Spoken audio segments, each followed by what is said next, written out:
जिल्ह्यात गॅसचा 3200 टन साठा, कोणताही तुटवडा नाही. जिल्हा प्रशासनाने दिली माहिती. सांगली जिल्ह्यात एलपीजी गॅसचा आजचा साठा सुमारे 3200 टनापेक्षा अधिक असल्याची माहिती जिल्हा पुरवठा विभागाने दिली.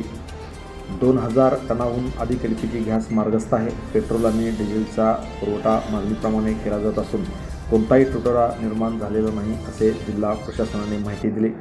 गॅस व पेट्रोल डिझेलचा तुटवडा निर्माण झाल्याचा अफवांना संपूर्ण यंत्रणेवर ताण पडला आहे. गॅस सिलेंडरचा पुरवठा दिलेल्या वेळेत करण्याचा प्रयत्न केला जात आहे, परंतु लोकांनी एकाच वेळी शिलकीतील सर्व सिलेंडर भरून घ्यायला रांग लावल्याने अतिशय गोंधळ या ठिकाणी उडालेला होता. त्यामुळे सिलेंडर मिळताना लोकांना त्रास सहन करावा लागतोय. अर्थात निकषानुसार नंबर लावला की सिलेंडर मिळतो आहे. व्यावसायिक गॅस सिलेंडर मिळताना मात्र तारांबळ उडते आहे.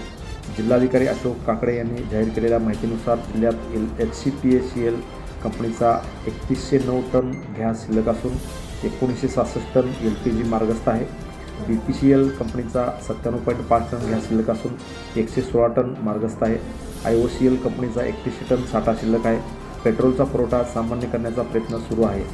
त्यामुळे या ठिकाणी कोणी घाबरून जाण्याची गरज नाही. त्यामुळे या ठिकाणी जिल्हा प्रशासनाने ही माहिती दिली आहे. Press the bell icon on the YouTube app and never miss another update.